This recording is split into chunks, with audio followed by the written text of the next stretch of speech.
Hi, submarine friends. Well, welcome back to watching me build my diesel electric submarine. And so, what I'm working on right now is the cooling radiator. This is for cooling the air temperature inside the submarine because they tend to get really hot. When you're out cruising around on the surface, it can be, over 30 degrees Celsius. It gets pretty warm in here. Now this is painted black, so that doesn't help. Mind you, there's a skin, so there's an airspace, so it might not be so bad actually. But anyways, so the way this works is water comes in here for the cooling system. Now this valve needs to be rotated a little bit more. It's just like this because I have to thread it just a little bit deeper, and then it'll rotate a little more. And then there's a hose that comes through the rib that'll plug into it. And then this is the water pump that circulates the water. It's a Prius inverter cooling pump. So I guess the Prius has a cooling system for the batteries. So, or inverter rather, I don't know, whatever. So there's the pump. Now the next thing that I'm trying to figure out, so this obviously is the radiator and the fan. It really works well too, holy cow. But I'd like to put this strainer in. So I've had this strainer for quite a long time. It's from an old project. So I'd like to strain the water before it gets to the pump. So I'm not sure how or where I'm going to mount it. Well, the how is not a problem, but the where. You see, so the engine door is right here, and it'll open and it'll come in contact with this point right here. That's where the end of the door is. So just like so. So I have to be careful how I mount things here. But isn't it nice and spacious in here? I really like this hull diameter. It's really good. So I was thinking about mounting it back here, out of the way. The water can travel as far as it has to because I've drilled through the rib here, the ring, so that I can keep everything nice and tight outside against the hull. So water strainer here, so the line would go from the intake through this down to the strainer, back to the pump, and then from the pump to the bottom of the cooling radiator here, and then from there it travels over to here. Well, you can't see it, but this is down below here is where the water goes into the engine compartment for cooling the exhaust system, and then it comes out at the top and then heads over here to exit, and it cools the exhaust. So the valve on the outside of the hull for the exhaust is cooled by that water. So there's a reservoir that fills with water. So that water, by the time it gets there, is lukewarm, but that's fine. That cools that valve, no problem at all. I've already tested that. Now I do have to air test that valve to make sure that it still holds pressure.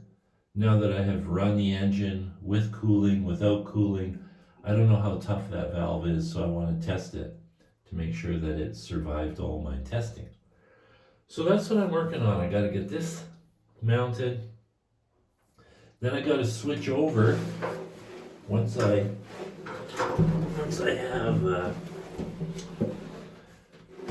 have this all mounted. Then on this side I have to mount my hydraulic reservoir and hydraulic filter, and those lines just plug right in right about here. Oh, actually right about here. Oh, up here. That's where the lines go into so the reservoir oil goes in here, then the pressure oil comes out and goes to the hydraulic valve, which used to be mounted right there.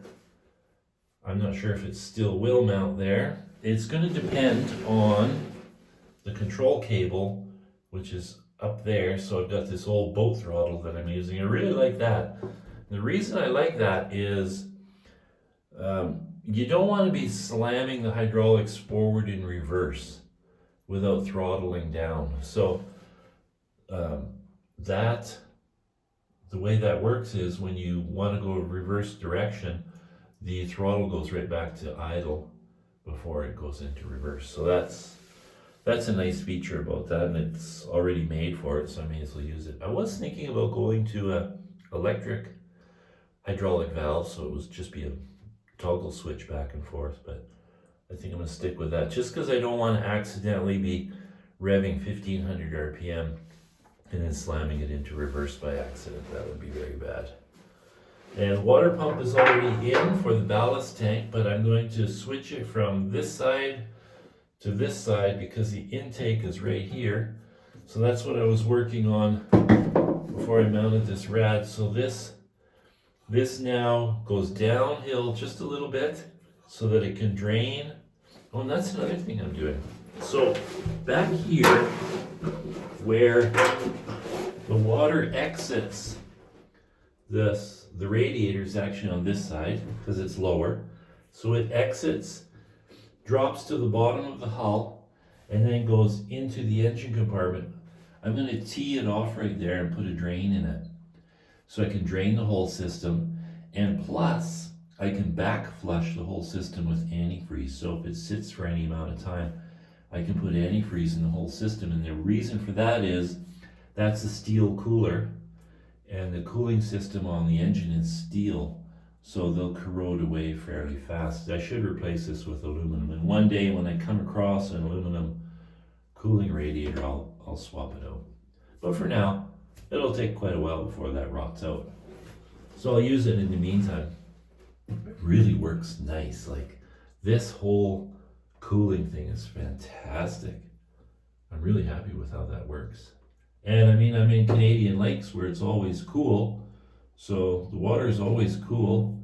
So the water level is about here when I'm floating at the surface, just above this, so right about here. So this is well below. Now you want to be below the surface enough that any floating stuff in the water doesn't get sucked into the system, because I wasn't planning to screen the outside. I was just going to let it come to the strainer and then from the strainer back. But that could be a problem too. I don't know. I'll just have to wait and see. So that's what I'm doing. That's it. Tomorrow I will try and get that guy mounted and then jump onto the hydraulic tank. This is going pretty fast. Won't be long and I'll be running out of things to do. Ciao.